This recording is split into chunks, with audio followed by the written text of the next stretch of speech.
Greetings, everyone. Thank you so much for spending yet more time with me. It's downright charitable of all of you, and I'm grateful for that.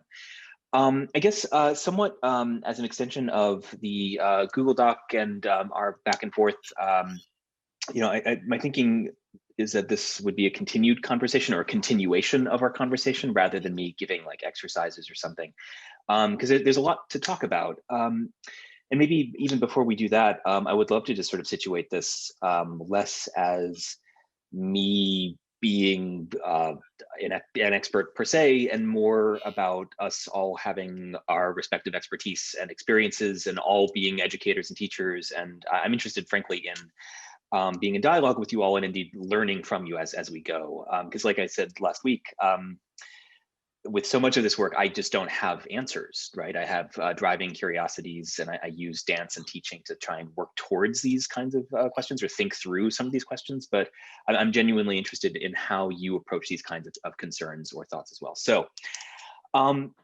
maybe before we go any further, I wonder if we can just maybe open the floor for just a hot second. I'm curious what burning questions, thoughts, comments you have like already that you want to be sure to talk about. Like I don't have a PowerPoint today. I mean, I can make one quickly if you really, really want more PowerPoint over Zoom. I know some people are deeply into that. But I wonder what's sort of top of mind for you. What do you want to be sure that we can, what do you want us to be sure to talk about today?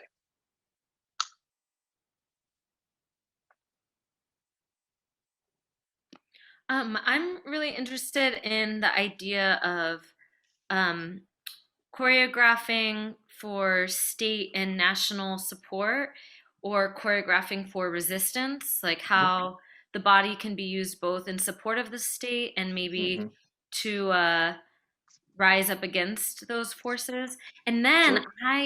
I didn't know about Laban being used for like military and yeah, and I use Laban and ooh, I'd like to know a little more. One of my friends, I was telling her and she was like, "You didn't know he was a Nazi?" And I was like, "Oh, okay." So things I have to deal with. Yeah. Yeah, dude was kind of a Nazi. Yes, so we can talk about choreographies of state, as well as maybe complementarily choreographies of resistance, and maybe also indeed how Laban's work and movement theories, theories of the body, and sort of lexical practices have been indeed co-opted by corporate and military apparatuses. Bananas. Thank you, Megan. Other thoughts, comments? I'm just sort of taking a listicle over here. What else is on your mind?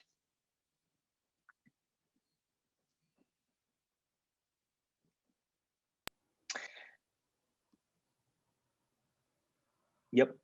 Okay. So I'm happy to, this again can be sort of conversational in nature. So if things occur to you, if you want to interrupt or throw things at me through the Zoom interface, please do so. I've got like some things that I wanted to kind of say to sort of maybe frame our conversation, then I'm happy to literally go wherever is most interesting or useful to you.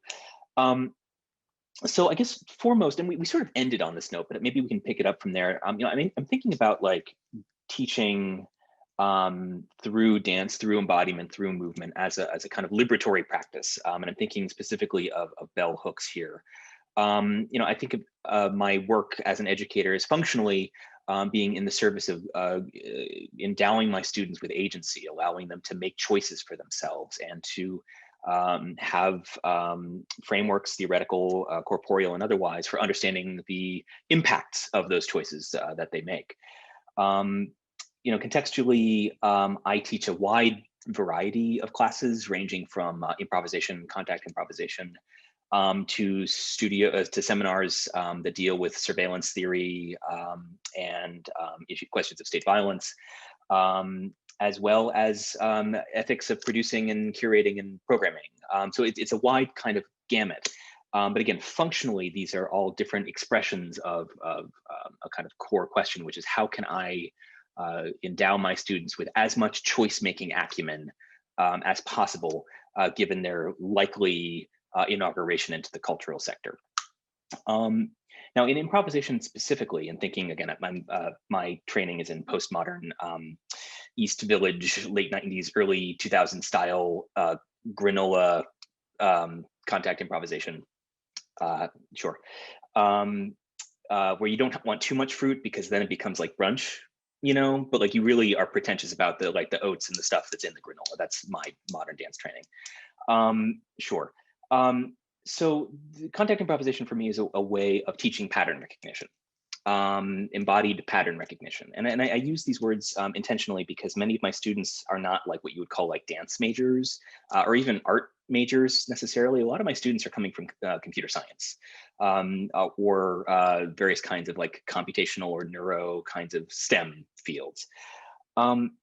But the intervention that I'm particularly preoccupied with is thinking about all of the kind of corporeal hazards that, as briefly discussed last week, corporeal hazards that emerging technologies pose for our bodies, right? So I'm thinking about robots a lot these days, but that's not all. I'm also thinking about like what Zoom does to our bodies and the kind of sclerotic patterning that like even just now I'm like looking into my Zoom and it's not like none of this is good for us. But again, thank you for putting up with me even despite the platform. You know, I think a lot about how our bodies are made to interact with technologies. And I again, that languaging is specific. Our bodies are compelled to interact with technologies. And I think a lot about those kinds of interfacing questions as a function of choreography. The kinds of gestures that your, you know, your iPhone uses, the kinds of gestures you use on your trackpad, the ways that we adjust our bodies in space and time relative to the Zoom platform. All of these are kinds of choreographic questions for me. And at the level of computation, at the level of the multinational surveillance corporations that create these technologies, I'm deeply preoccupied with how corporate tech work shapes our embodiment. Is that, I guess I should stop there because that can turn into a bit of a tinfoil hat surveillance nut rant, but like, does that make sense? Like the effect that these technologies have on our bodies being a kind of choreographic function? That makes sense. Cindy, I also just was thinking while you were saying all of that, one major technology that is just on the rise and hasn't really gone full mainstream yet, but is definitely headed that direction is VR. And I think about all the, I mean, that is a physical technology in and of itself. So I don't know if you want to speak to that at all as well, but I think all the things we're talking about now are things that are very mainstream in the moment, but that I think in terms of education, in terms of the way we interact with technology, VR is like the next step, right? Totally. Thank you, Jessica. No, that's an excellent provocation and question. You're right. Not only is virtual reality, and I'm thinking of the headsets here, they do a lot of work trying to understand how the body functions relative to, for example, gaze or ocular focus or accelerometric tracking. Like it tries to understand not only like what you're looking at, but like how quickly you've looked at it so it doesn't like make you barf. There's a high barf risk for the VR technologies, and to accommodate for the barf variability, these technologies, for better and for better and worse, have to be really granular in how they understand human corporeality, right? So like it has to be really VR headsets have to be really attuned to your like ocular motor processing, otherwise you will literally barf. And so part of this is like a question of like hardware getting to know our bodies in a fashion, and there are interface designers, hardware designers who specialize in like corporeal stuff, body stuff, right? But the other side of this is also equally fascinating or troubling. Avatars within virtual reality. So Facebook, for example, spends billions of dollars every year on avatar research. And the idea here is that you know, people are more likely to engage with content in virtual reality that they find sort of meaningful. Right, and this is maybe not a controversial statement, but like, how do we as human beings like create meaning? Well, we have face-to-face interactions. We are in close physical proximity with one another. In some cases, we breathe each other's hormones. This is what we understand as like physical proximity and intimacy, not in a sexual sense, but in terms of like how we build meaning in community. In the virtual sense, many of these things are not possible. But if you create an avatar that looks kind of like somebody, but doesn't respond like that person does, you don't trust it. And this is like some lizard brain stuff where like the avatar, we want avatars to look like we do, but if they don't move and like have physiognomic expression in the ways that we do, we don't trust it. And therefore we don't like it and we won't engage with it. So one of the deep technical questions within Facebook Oculus research has been, what is a realistic enough avatar within Facebook? Like what are the kinds of, for example, microfacial expressions or gross facial expressions, hair movement, like what are all of the ways that our faces express ourselves? And how can this be relayed in virtual reality? The reason I bring this up is not only because it's a profoundly complicated computational question, like how all of this is visually represented, it's also a surveillance question in the sense that if your facial expressions, like I am reading your facial expressions to make decisions about how I engage in this Zoom room, right? So like all of my sentence structure and vocabulary and rhetoric is functionally gauged on how your faces respond to mine. For Facebook to represent faces requires a great degree of surveillance on our faces and bodies over time. And so I'm not personally like super comfortable with that exactly, but imagine the degree of intimacy that the Facebook platform would have to have access to for it to realistically represent our bodies in virtual space. I can go on a bender there because it's fascinating and terrifying. But yes, VR is definitely in this mix. In terms of digressing back to like questions of pattern recognition and maybe improvisation for a moment, you know, because so many of my students are computer scientists or going into like computation or tech fields, you know, I view these dance classes as functionally one of the few times when bodies will be seriously considered in their design practice at all. So for example, like in our computer science department, and we have a pretty good computer science department, all things considered, but like, we don't get into like embodied ethics exactly, right? Like, and I'm not sure that we even like as a department would know what that is, right? Like we have a kind of, you can hear things like sort of a vague riff on the Hippocratic Oath, like don't do any harm, like no, do no harm. Which basically means in the CS department, like, you know, don't build tanks, I guess. Like, I'm not even sure like what that functionally means really. But it's not working towards justice. It's not preoccupied with consent. And I don't think it takes embodiment very seriously. So frequently as an educator in my classes, I'm the guy who's brought in to talk about like how bodies make choices, how bodies impact one another, how my choices relate with yours.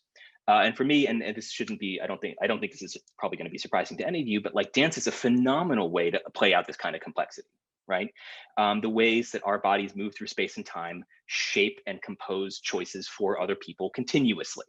So improvisation, contact improvisation in particular, is I think a really good way to get at some of these questions of like how my choices affect your body. And this is not just a dance question for me, but this is one of profound technological importance because as we've just discussed, these technologies every day shape our lived reality. This is also a practice of consent. So when I'm thinking about contact improvisation, when we're talking about pattern recognition, functionally, we're also as a class thinking about what it means for us to opt into certain kinds of choice making, to opt into certain kinds of contact, to ingratiate a vocabulary of consent that is both kinesthetic and lexical, like we have to both speak and act consent. This is, I think, important because, again, when we're thinking about human-computer interfaces, the consent is at best tacit. Usually consent is in the form of a user agreement, you know, those endless user agreements that you don't read. That's where all of the consent stuff lives. That's where every tech platform buries questions of consent. I don't think that's adequate, but when you're dealing with, for example, a computational system, like how that system builds trust pertaining to your body, pertaining to what affordances are available to you. This, again, for me, is a conversation about consent. To get just a little bit more into the kind of textual, kind of theoretical basis for this, and then I promise I'm going to stop soliloquying, because I'm super, I think I almost pronounced that right. I'm almost sure that that's a word. I'm like 80-20 that that's a word. To talk a little bit about the where this stuff comes from. So I'm interested in foregrounding embodiment, right? Like I'm interested in bringing our bodies to bear, in putting our bodies first in conversations, not only about dance, but about design and tech and computation. And to do that, I'm borrowing a lot from two phenomenal theorists, Catherine D'Ignazio and Lauren F. Klein. And by the way, I'm happy to send like book recommendations and stuff, or bibliography or something if that's useful. But D'Ignazio and Klein wrote a phenomenal book called Data Feminism that for me really usefully juxtaposes questions of embodiment and like lived embodied experience with emerging computational horizons. And so just to talk a little bit about like what foregrounding embodiment means, this is also inclusive of like acknowledging and honoring lived experience, right? So this is thank you, Rachel. Yes, this is about kind of if you think like the kind of the mind-body split of a kind of like the ways that like rational thought have been prioritized or sort of fetishized above the lived experience of our bodies. And you see this, for example, in people thinking that dancers are dumb, right? Like, or body workers are dumb. Have you ever run into the stereotype before of like, yeah, thinking that dancers should like get a real job or like learn how to use their words or whatever? I don't, like my grandmother was like square one for this kind of stereotyping for me. But what that kind of stereotyping does is it suggests that actually like embodied experience is not consequential, that lived experience is not consequential. And as you can also imagine, this has profound gendered violences, or there are profound gendered violences associated with this kind of split, the mind-body split. And so with data feminism and other sort of forms of intersectional feminism, the idea here is by foregrounding embodiment, we are resisting this kind of like insistence that cerebral masculine thought is somehow better than embodied knowledge, right? And so again, when we're thinking about like where to accrue or develop a vocabulary around embodied knowledge, like dance classes are phenomenal for this. Like all we do is use words to describe bodily motions and their effects, and vice versa. And so if we're trying to come up with a language of foregrounding embodiment or a language of embodied experience, like this for me is the ballet bar. This for me is improvisation. And actually, and digressing a bit, this is also where Laban notation maybe comes in. Finally, as I want to start segueing towards questions of design justice. It seems like there was some interest in that text and sort of body of theory as well. As first acknowledging the obvious in my like straight white dudeliness, you know, my work is absolutely citationally grounded in the work of Black feminist thinkers, such as Simone Brown, Ruha Benjamin, Adrienne Marie Brown. And this is not just in me like talking about them and being like, oh yeah, I've read that book. My syllabi start with Black feminism. And we do this not to like perform wokeness exactly, but rather to insist that disability and Blackness and queerness are central and core rather than distal and optional. And so maybe a conversation here eventually can be like, well, what does it mean to think intersectionally about dance class, right? Across a variety of age groups, like what does it mean to maybe resist some of the hierarchies that that call on authority or power to be exercised in a certain way in dance class, and what does it mean to maybe work against that or work through that in various ways? Finally, I think I keep saying finally, I keep lying to you. None of this is final. The conversation is ongoing. I should just stop using that word. Something that I think a great deal about, and I think I mentioned this last week, is the difference between designing for good and designing towards justice. Did we talk about this a little bit? Yeah. So, you know, I'm leaning here on Sasha Costanza-Schock's design justice text. And the example that she uses, which I find really instructive, is, you know, consider the admissions for any university on the planet, right? And in her case, the institution is MIT. For MIT to have a good admissions ratio of varying kinds of embodied or cultural experiences, that would be like approximately half male identifying, half female identifying, maybe.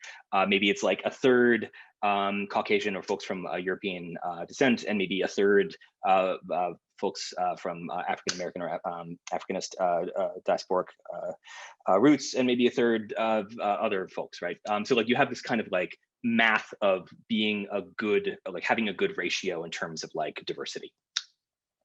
But Costanza Schock's point would be like, first off, like that's kind of tokenizing and sort of gross math. But also it doesn't actually get at, for example, MIT's historical roots in violent injustice as an institution that is based in a kind of military research and violence, in that it was built by slaves. There's a way that like the history of the institution insists on other forms of just maybe like a roughly equal ratio of like folks of color and folks who don't identify being a color. Maybe that's not good enough. So like what would it mean to like have an admissions process that it bends towards justice, not towards sufficient goodness? And so in Costanza Schock's example, like maybe that actually means that like 90% or maybe all of the people admitted to MIT are actually Black, or maybe they're all women. Like maybe that's actually more just. Like maybe that's bending towards justice rather than some sort of sufficient goodness.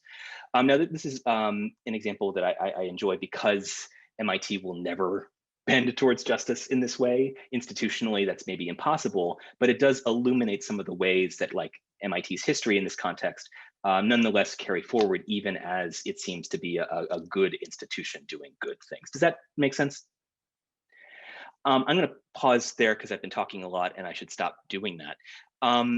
I'm curious how this sits with you so far, thinking about like good versus justice, the good versus the just, thinking about some of the kind of ways that power is inflected in these classes. I'm curious what's on your mind so far. What are you thinking?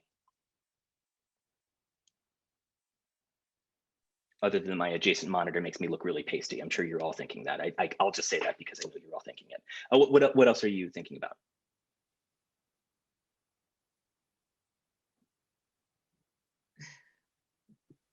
This is maybe going back a little bit. Yeah, please.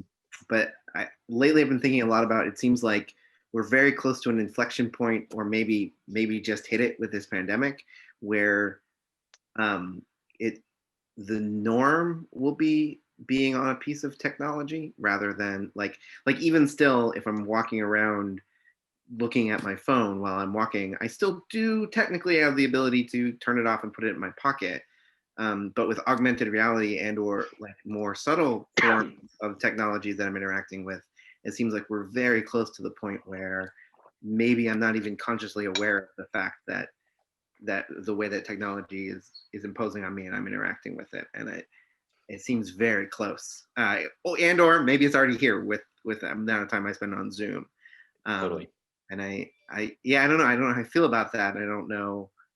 Yeah, I don't know if that will be a bang or a whimper. Like I can't tell if that's going to happen all at once and be obvious, or slowly, subtly get there.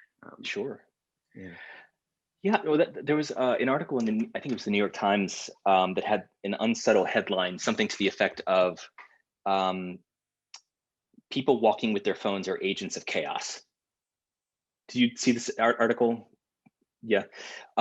If I'm recalling the frame of this generally, there was a study, or they did a study, I'm a little unclear where this data came from, where they showed traffic flows of people like walking on a sidewalk with people who, thank you, Madeline, people who like are not on their phones, who have like attention to the relative proximity and movement and flow of bodies moving through space and time. And there's a kind of smooth flow of traffic, right, as you might expect.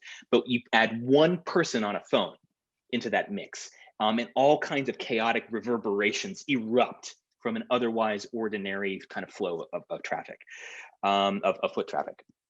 And now this isn't me sort of judging people who are on their phone. I'm also addicted to my phone. But this is to say, maybe somewhat, Sloan, to your point, that like our bodily relationships to technology just don't just affect us, they affect others. And they affect others at scale and chaotically in ways that we can't necessarily predict.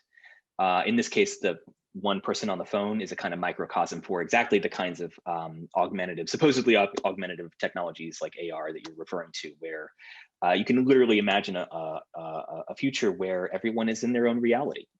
And I don't think we're far from that, either conceptually or practically. Other thoughts, comments? things that occur to you, hot takes, things you like, things you don't, things top of mind. I had another question that came up. I was reading the Design Justice article that you sent, or chapter, I guess, from the book. And it really got me thinking about one of the principles, the design justice principles, which is to include those that are most affected in the design process. Yep. And it got me thinking about my own students, but I was just like, how would that work to have, I guess I'm maybe less of a dance class and more of a STEM class that I'm working with, because I'm like a biology teacher. But like, what does it look like to have your students who are affected by the curriculum you teach design the curriculum? Like, how does that work, or what does it look like? Sure. I think that's a great question. And so maybe I'll try and address that in some way. And then I'd love to actually go to exactly those principles that you just pointed out and maybe actually read them out loud. It's a little dopey, but they're phenomenal. And I think they're well worth considering. So especially in the educational context, especially if we're thinking like in the high school context, of course, we have to really narrowly parameter the kinds of power that we give our students, perhaps. But there is something to be said, I think, about developing a practice of respectful reflection about the relative success or meaningful engagement with course material. One of the ways, again, just in my dance classes that we do that is just by asking again and again, literally after anything that we do, what just happened? What happened? What just happened? And this, for me, and the answers to this can be intensely variable, and the students can answer it basically however they want. But in terms of functionally, feedback and understanding the impacts of a particular exercise or pedagogic construct on the end user, which are my students, that question, what just happened, gives me a lot of data, gives me a lot of information and insight that is not like, on a scale of 1 to 10, how much does your body hurt? But rather, they can answer it with whatever experiences that they want to foreground for themselves. In my teaching of younger students as well, I found that asking questions that are tactically open-ended, that allow them to answer as they are, where they are in light of whatever just happened. This can be like both an agentic process because it allows them to, again, opt in to sharing in a certain way. But I'm also not doing the thing where I give them the words and the terms how to answer. Like, I'm not telling them what I want to hear. I'm not giving them any information about like what an exercise was like supposed to do, or what an assignment was supposed to do. Rather, they're telling me their experience of it. And that is the truth. That is what happened.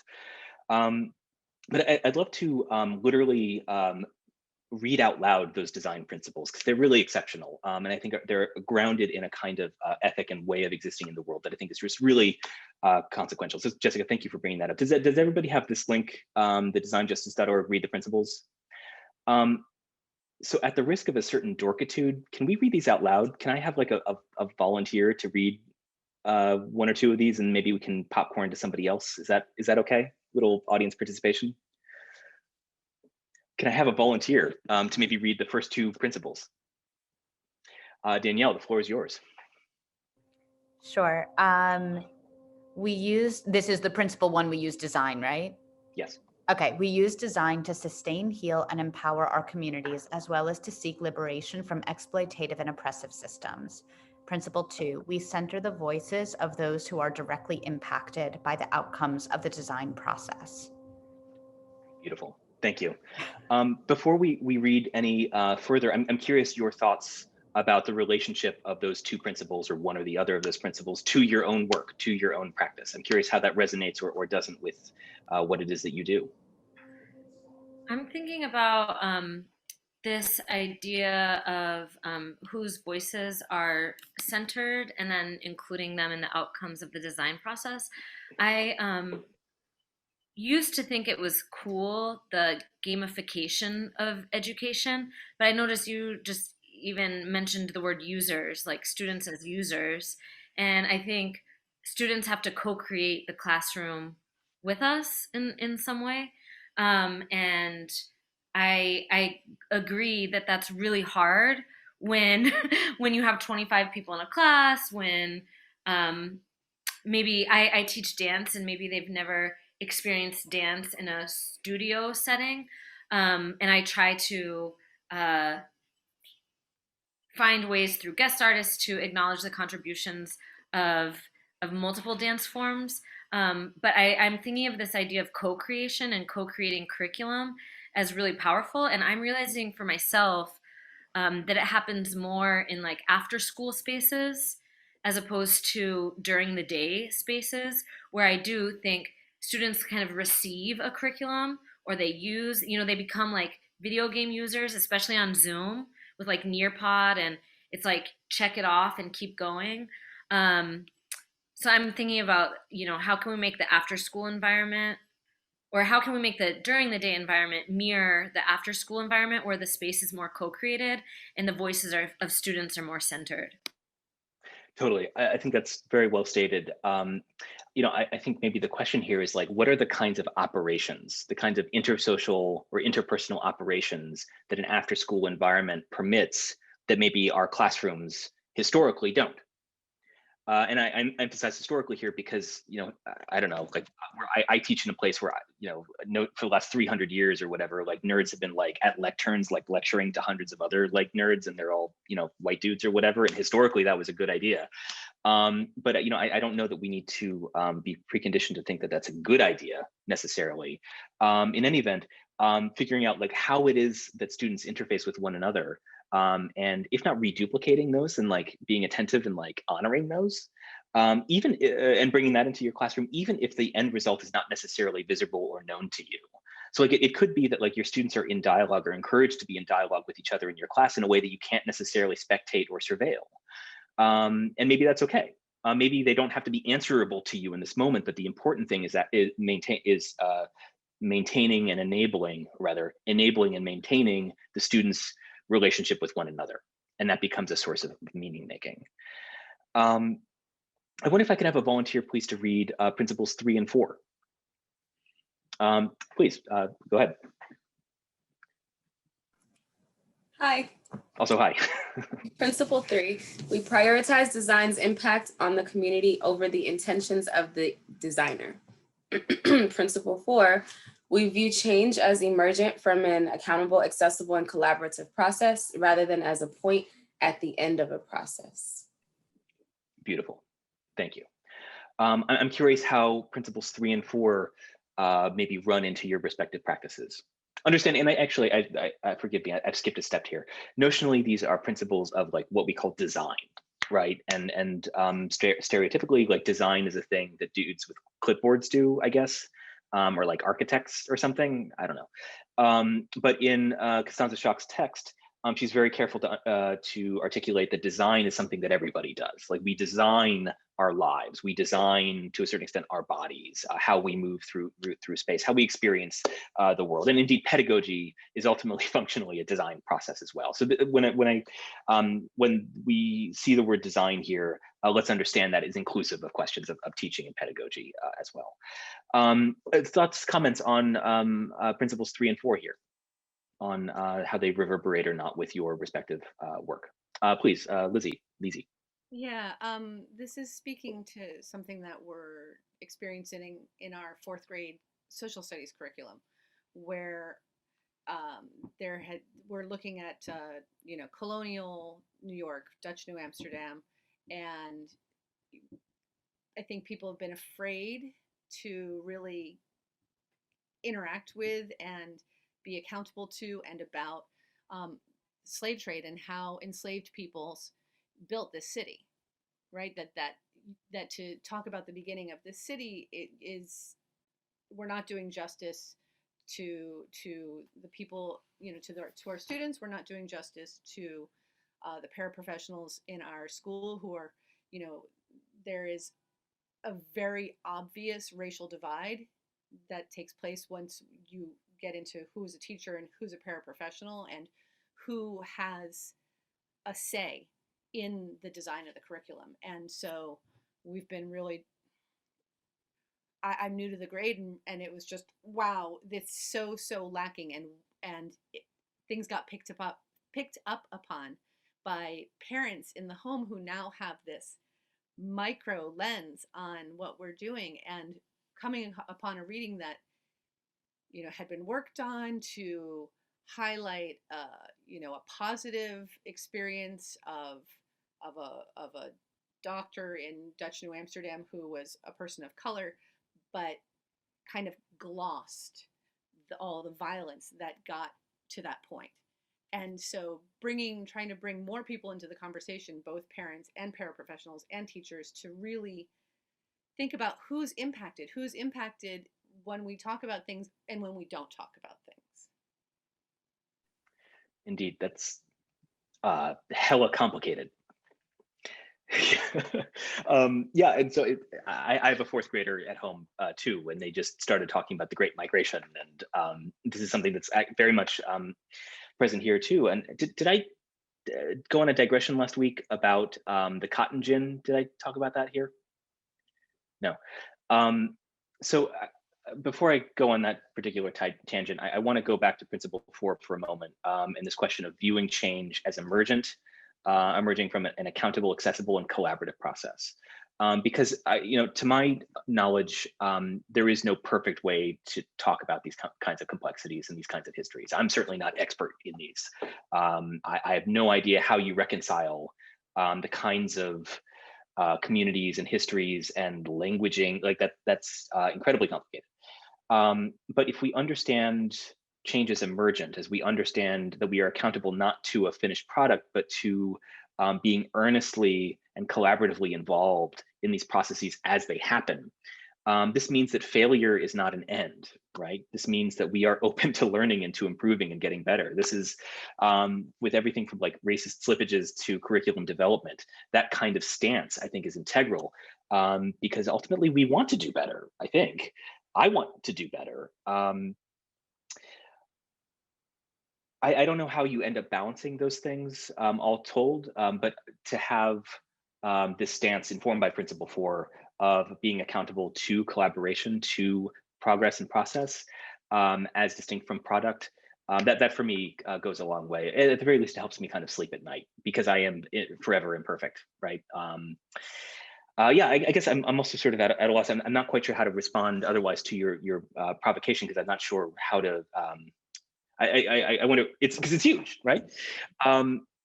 Maybe the kind of the procedural question here is like, how do you invite a kind of collaboration with the multiple and potentially conflicting constituencies or communities that you are always already enmeshed within?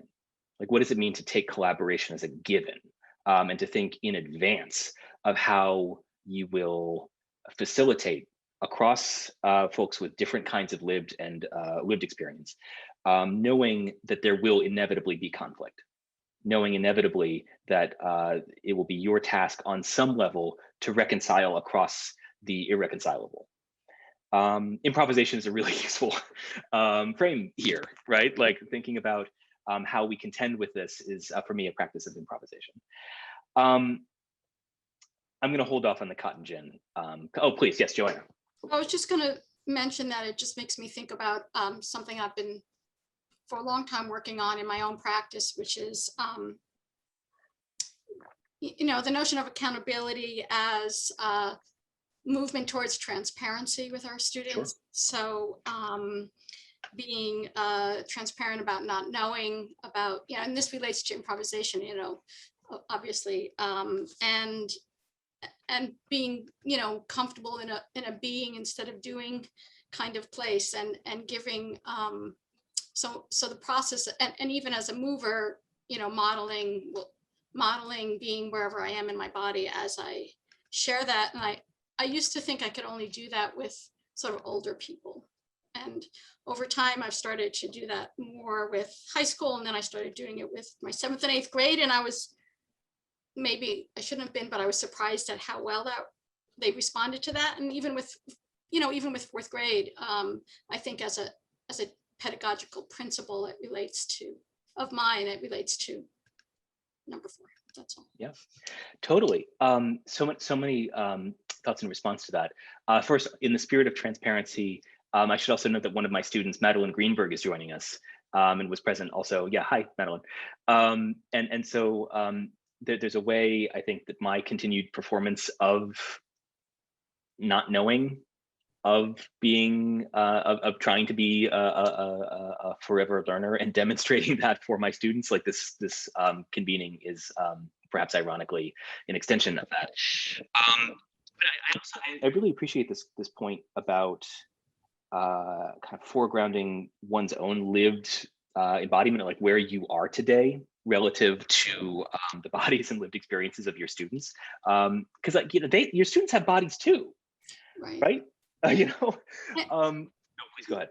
No, just my second thought that harked back, that was sort of sparked by some of the two of the earlier principles was just that, you know, something I think about also in my practice is the notion that, you know, we know from learning science that what you're talking about, you know, co-creating, and that the act of sharing the experience, you know, what just happened for you or what's alive for you is the act of learning. That it's totally. Sometimes, you know, there can be this experience, and then if it's not brought into the room and articulated and gone through some type of physiological, neurological, into the room shared experience, the opportunity sometimes is lost. It's not really a complete learning experience. Not that it has to be interactive necessarily, but there's another level of beyond the experience of expression and articulation that processes it, and for different people, different ways, maybe writing, maybe talking.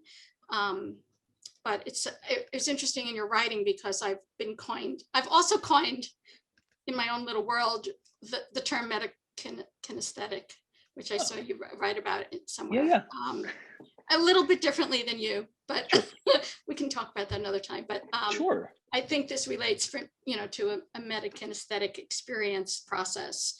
You know, thinking about thinking, moving, thinking about moving totally. About thinking. You know. Yeah. Excellent nerdery with the vocab. I'm here for the metakinesthetic everything. Yeah. So I mean, to borrow from a different vocabulary for just a moment. For a million years before I joined the university, I was a professional change management consultant, as you do, I guess. And in facilitation, there's a phrase that's common elsewhere, but I think unique in facilitation, called calling the process. Have you ever heard this phrase, call the process? The idea here is that after, or maybe in the middle of some kind of exercise or conversation, there's a moment where we all collectively sort of step outside a process or a conversation to comment on the process as it is unfolding. So calling the process is a way of, Joanna, somewhat to your point, I think, allowing for different kinds of meanings or stories or experiences to like cohere outside or adjacent to the thing that is notionally the point.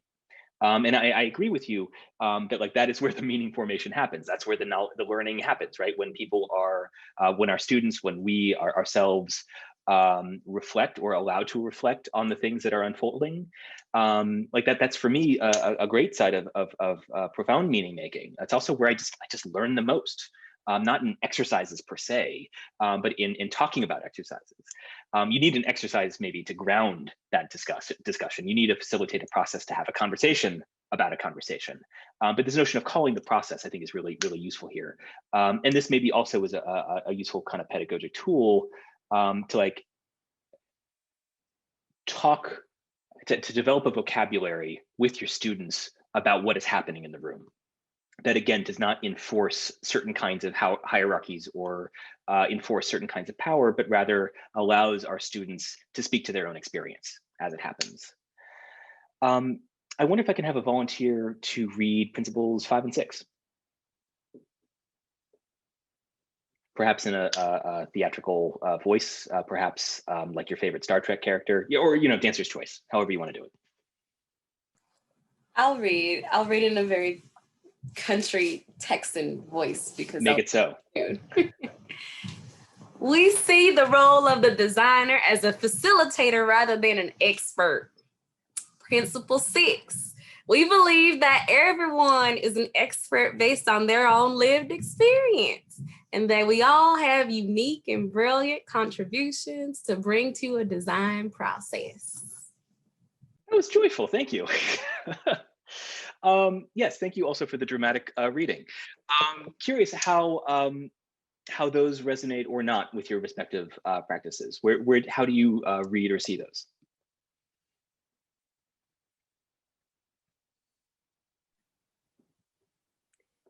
I do something with my students called a digital dance, and we bring together like dance and film and coding and graphic design and robotics and whatever. I mean, we make a thing, and the process of making is always better than the final result, which I think goes back to some of the previous examples. Is like we fail a lot, and then like the things we fail at, we like apply in a better way the following year. But to apply to these principles, I think like every kid comes to that process with a thing that they feel like they're an expert at, and then the things they don't feel comfortable with. And they all have to find a way to communicate with one another, like to make something beautiful in a creative way, and to like design something. And they know that I also don't have the answers. Like we're making something that's never been made before.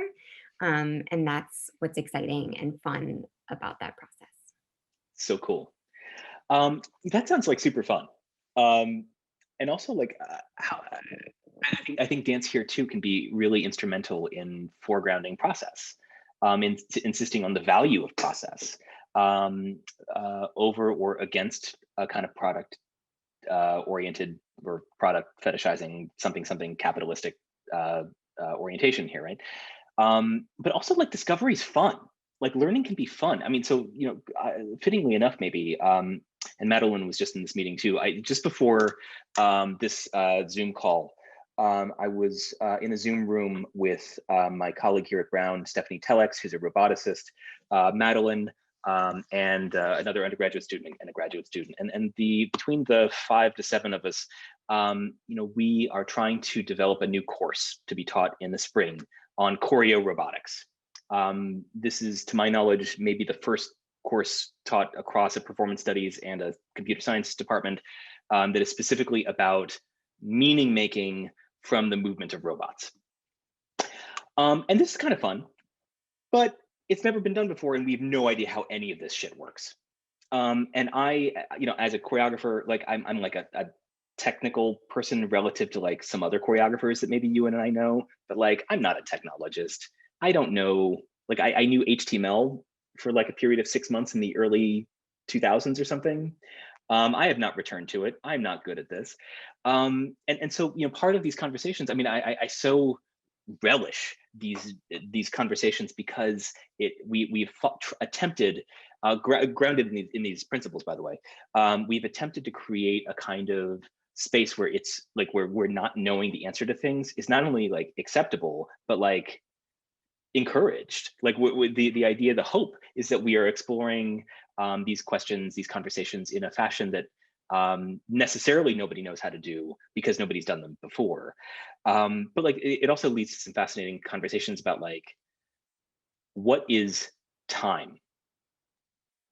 So if you try to explain to a robot like how to deal with like meter or rhythm, like you can leverage like musical encoding, like, you know, musical notes or whatever.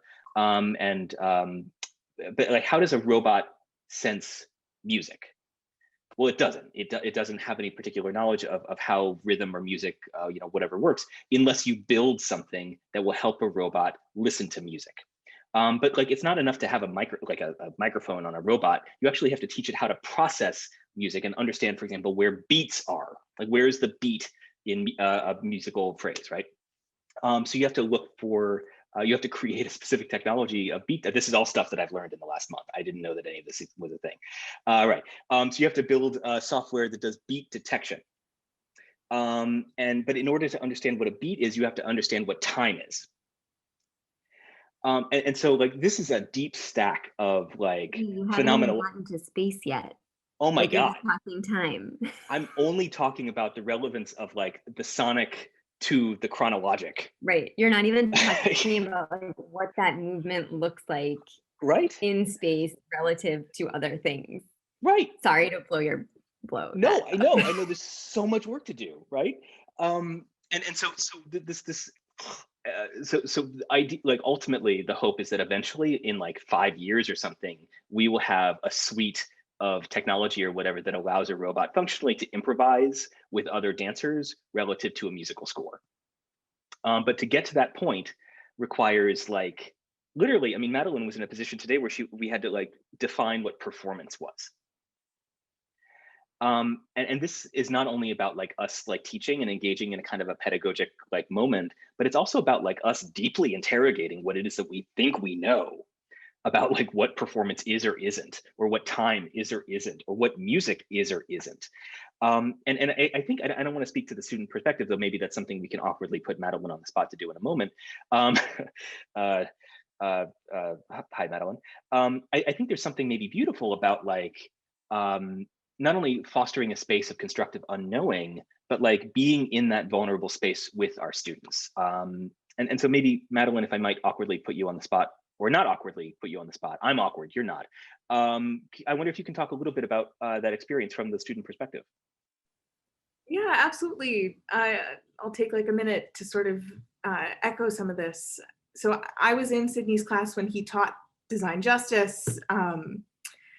And I think that being in a lot of meetings with him, but also being a student in relation to his practice is often something that allows for this not knowing. And I think that it's an aspirational thing. I think that often what happens is there are things that need to be known. But the intention is that stepping into the room activates this understanding that even if you don't know, it's not the end of the world. And the consequence of not knowing is not that the class ends or that you're no longer welcome in the space, but that instead there's this joy in the fact that now the space is that much fuller because you've been honest about where you are and brought actually who you are into the space. But I'm biased. Thank you, Madeline. Yeah, please, Randy. I don't even know if I can define it quite yet, but I've been thinking a lot in the last couple of years about the way I teach improvisation, and that it's really from a postmodern approach or like influenced by the Judson Church era. And I felt like I also acknowledged that there are other genres and cultures that apply improv to their work, but I felt that actually I wasn't really emphasizing that, and that I was coming from a very Eurocentric or very Western perspective. And I began to think more about the complexities and the circulation of influences that inform different understandings of dance improvisation. And particularly in African American vernacular dancing, where improvisation is choreography. While with Western art forms, where we tend to value composition above improvisation. So for example, I'm often teaching improvisation to my choreography students as a means to an end, that they're going to produce something, and those improvisational sessions are going to be fuel and, information, material for them to then build to an end. And I really think these are now completely, concepts that are two separate entities, and that the, African and diasporic forms, that this dichotomy doesn't exist. And I find that really interesting. And so yeah. I've just been exploring this concept more and more. Yeah, this is the tension between improvisation as a form of process and choreography as a form that really turns into product. Question mark? Did I have that dichotomy? Yeah, maybe I didn't express it well because I'm still like playing around with my head. But I find that rather than talking about materials as a means and an end, that there's always this product at the end. And I'm just becoming more and more interested just in process and not having an end result. And I think the burden is off of a child who also might feel that they are not equipped to have an end, but they're really interested in the process. And so I think it's more inclusive. Absolutely. Yeah, I mean, there's so much to that. Yes, and there's on one hand, this is a question of a kind of dance history, like acknowledging that like postmodern dance history is hella white and incredibly privileged and very ableist. There's a way that like we have to retool our own imagining of what these dance forms, like how these dance forms function, so as to practice them and teach them in a way that is less constrained by the myopia of previous incarnations. But I'm also, you know, in hearing you, Randi, I'm struck by this phrase that has haunted me for many years: "The show must go on." You know, and there's a way that like this, you know, this various incarnations of this kind of mythology that the show must go on are baked into all kinds of like cultural errata, right? The idea here being that no matter how like injured you are, no matter how bad the weather is, no matter if all of your props have caught on fire or whatever, the show must go on. And what that does, I think, is so prioritize the product over the like lived experience of the individuals in the show, that it would seem to be kind of a metaphor for late capitalism on a certain level. But maybe if I'm hearing you correctly, Randi, maybe there's a way of thinking like, well, what if lived experience is enough? Like, what if being fully embodied in the moment is actually the objective here, and not like the performance of that thing in front of an audience per se? Maybe this is a moment, and this is something I continue to try and learn, teach, and learn from others. Is like, what does it mean to allow for our present moment to be enough? What does it mean for us to try and be so fully realized in our present moment that that is enough, and that we don't have to go towards some show? I mean, sometimes there's shows, right? But like maybe the show doesn't have to go on, right? I want to do a quick time check here. We have until 5:15. That's right. Yep. Okay, great. Cool. So, If I go could ahead, just please. say that you also acknowledge that there's a separation, that there's materials and there's information, there's history, there's experience, there's the present, and that's one entity, and it should be alive and breathing. It shouldn't, you know, it has to be there. Otherwise, it's all about everything is moving toward product, and that product is particularly in education is really can be diabolical. It really can. That's a great word for it. I love that. Yes, diabolical. I think that's right. I think you're also pointing to a way that like all dance classes are dance history classes. And all math classes are math history classes. All science classes are science history classes, right? And so it's a function of our ability as educators to illuminate that history, the history of the things that we now teach and do. That is where not only, again, meaning is made, but like that's how understanding is built that works longitudinally. Otherwise, we are maybe in the business of training robots. In the interest of time, can I please have a volunteer to quickly read principles 7 through 10? And then maybe with our remaining time, I can yell a little bit about Laban being a Nazi and any other rapid fire questions that come up. Can I have a volunteer to please read principles 7 through 10, again, in the voice or theatrical inflection of your choice, either yours or otherwise?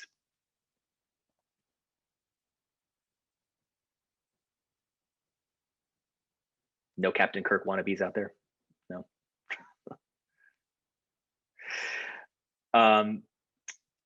In the absence of any volunteers, I'm happy to read them out loud. Somebody stop me. Oh, please, Danielle, go ahead. Okay. please, Sure, somebody stop me. I didn't want to dominate. Okay, Principle 7, we share design knowledge and tools with our communities. Principle 8, we work towards sustainable community-led and controlled outcomes. Principle 9, we work toward non-exploitative solutions that reconnect us to the earth and to each other. Principle 10, before seeking new design solutions, we look for what is already working at the community level. We honor and uplift traditional, indigenous, and local knowledge and practices. And I just want to put out there that while we've been talking about this, I'm very thankful for this resource.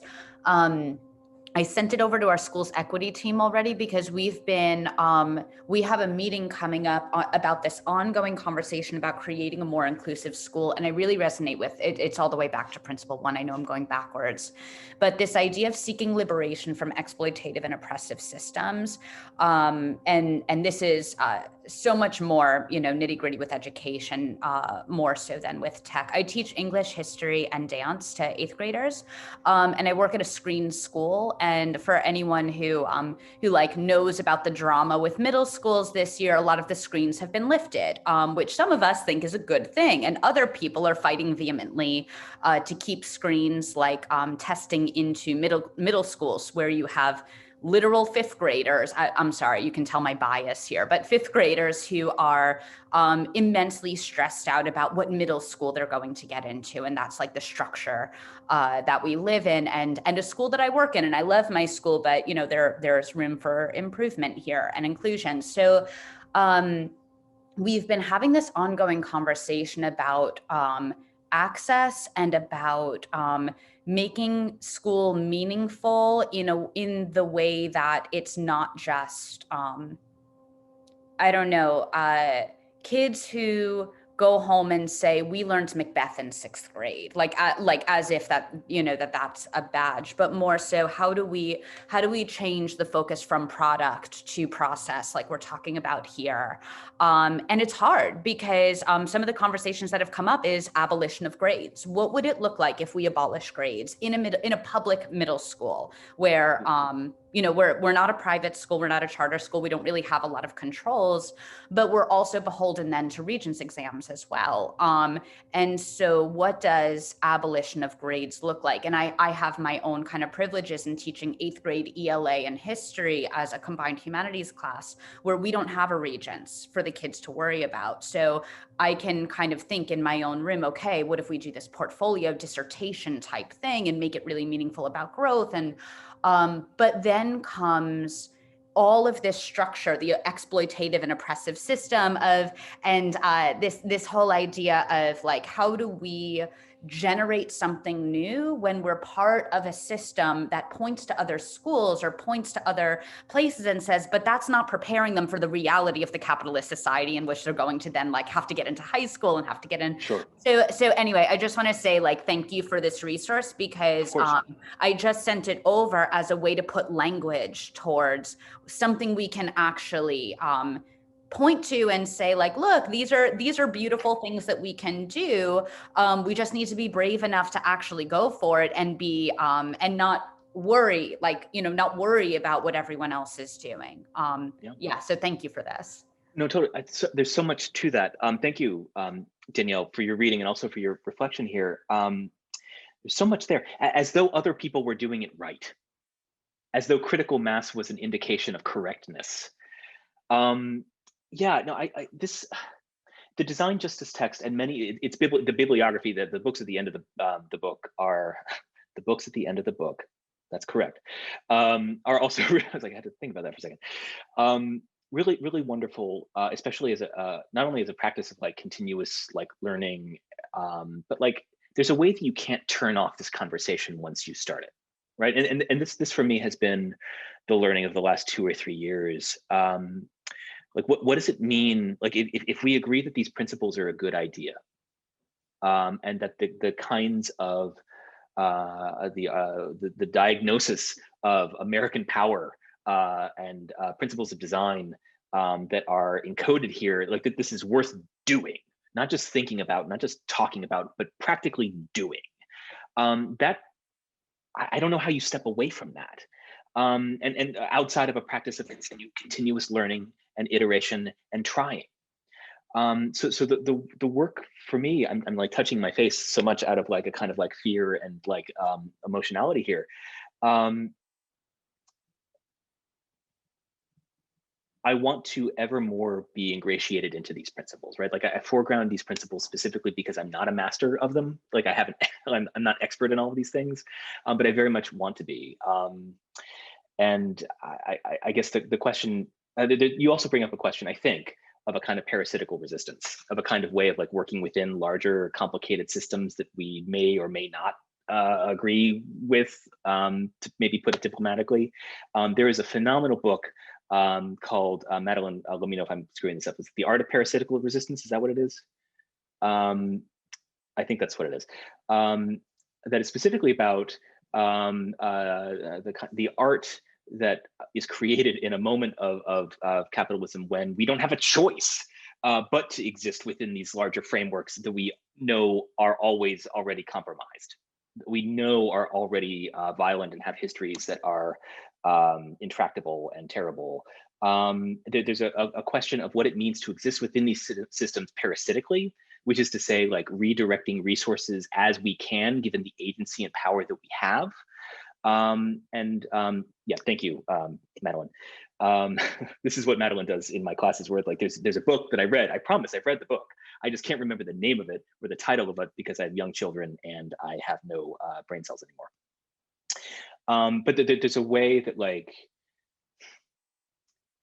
our agency is always limited, right? And that there's a way that, like, attempting to do all of the things all of the time is not only a recipe for failure, but exhaustion. And so maybe the ongoing question for us as educators working within large, complex, flawed institutions is to what degree can we affect change? And how can we absolutely go for the change that we can affect? This is, on one hand, a question of knowledge, of research, like knowing the institution, knowing the institutional frame, knowing the history of these things. But then once we know those things, deciding to act as forcefully as we're able. We have 8 minutes or so. I want to talk about Laban for just 1 minute because it was a hot take special request. And then I'm curious, of course, if there's any other questions or thoughts or comments that we'd like to discuss. Laban, very quickly, was a movement theorist dude in the 20s and 30s who lived in Germany for a time, and in the mid to late 30s, was designing what came to be known as Laban notation, Laban movement analysis, and he was designing these kind of theoretical modes while he was working for the Nazi Party. He was, I forget his exact title. It was something like Dance Master of the Reich or something. Like, he had it was some fakakta terrible title, right? He eventually emigrated to London, where he eventually took these bodies, these theories, and systematized them more thoroughly, such that they became known as, like, Laban notation, Laban movement analysis. We have the Dance Notation Bureau in New York, and any number of other kind of sort of echelons or institutions that are predicated specifically on a kind of theory that Laban developed, at least in part, while working for the Reich. And for me, like, there are many instantiations of dance and dance theorists, dance performers being ingratiated into larger state apparatuses. Maybe this also goes to the question of choreographies of state. Like, I'm thinking of Leni Riefenstahl, the Nazi propagandist who was also trained by Mary Wigman as a choreographer. There's any number of these kinds of examples, right?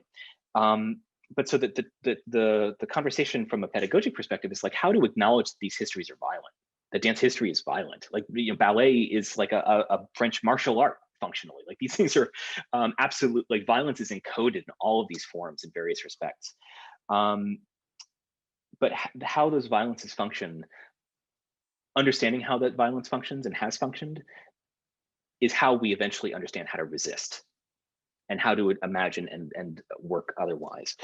To go back to the question of the application of Laban movement analysis and stuff in contemporary military stuff, I'm not going to get into too much detail here for the sake of time, but for what it's worth, Laban movement analysis as a body of theory has sort of splintered off into any number of other kind of, like, sort of bodies of theory, bodily theories, some of which have been maintained in the dance community. Others have gone into corporate environments. Others have gone into military ones. So there's a kind of family tree of body theory that starts with Laban and all of the sort of modernist kind of choreographers that he was hanging out with, Barteniev. And then some of this finds its way in military. So something that I've been working on recently, and that Madeline has been assisting me in, as well as my co-author Genevieve Curtis, has been to trace how specifically Laban and dance movement theory has been incorporated recently in military robotics, military drone technologies, and other kinds of apparatuses of troop analysis, movement analysis, and surveillance. This is not a chapter of dance history that I knew existed exactly. Like I knew that some people were Nazis and dancers have been employed by government. Napoleon brought his ballet company with him to North Africa during his conquests. Dance and the state have always been intertwined in really complex and frequently violent ways. But there's a way that, at least I was taught, that was history.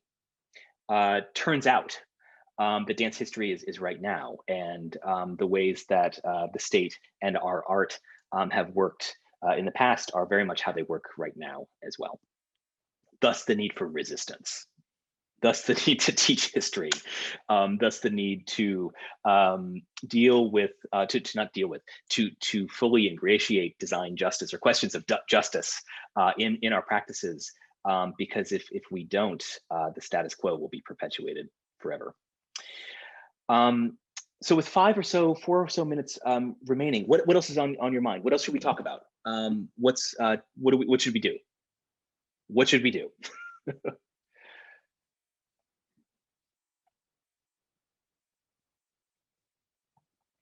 Should I drink less coffee? Maybe less coffee. More coffee? Something that I was thinking about prior to even beginning this workshop, this class, is how might I use dance as a way in to histories that we might not otherwise want to examine, right? Like, or how do we use history as a way into amplifying, in this case, I'm looking at Polynesian and indigenous Hawaiian dance as a way of disrupting the curriculum of Western explorers, right? But also, what are the other applications? Like, how is it that we can use these different modalities to disrupt and change? Totally. Yeah, so much there. The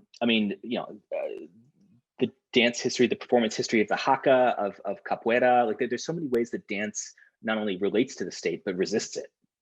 And so there's a way that teaching these dances is to teach resistance. Ultimately, no matter what form is being taught, I think by granting our students the ability to make choices and understand as fully as they're able what it is that they're doing, I think that's our job. Like I think that's the work. I think that agentic practice of teaching, of sharing histories, and of giving our students the ability to make choices relative to their embodied, like lived reality, I think that's the work. Also, baby on the Zoom. Sorry, I didn't mean to call attention to that. It's so cute. Hi there. Yeah, there was a moment when during the Zoom University moment when my children would be like at home, clearly, and they'd be like setting fire to the furniture and doing like naked like parkour like all over the place, and that was class. Like that was class. We're just gonna live in this moment because the kids are here, and I'm not gonna pretend they're not.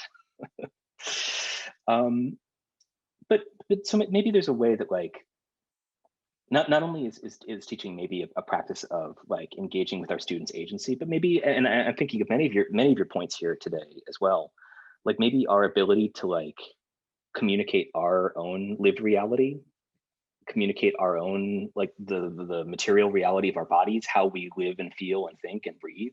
Like maybe actually modeling that is also an important way of working towards justice, giving our students not only a vocabulary, like a theoretical or practical vocabulary to do these things, like, again, on a scale of 1 to 10, how do you feel? I don't, answer how I feel on a scale of 1 to 10. I don't expect you to either. And so I wonder what it means to foreground how it is that we exist in the world as a way of teaching our students, as a way of showing that like how we live and how we feel matters. And that we can choose to communicate about it or not. And this here is a practice of consent, which is a practice of agency and choice. It's 5:15. This is the end on some level, but also I hope a beginning. My students tend not to believe that I exist outside of the Zoom room.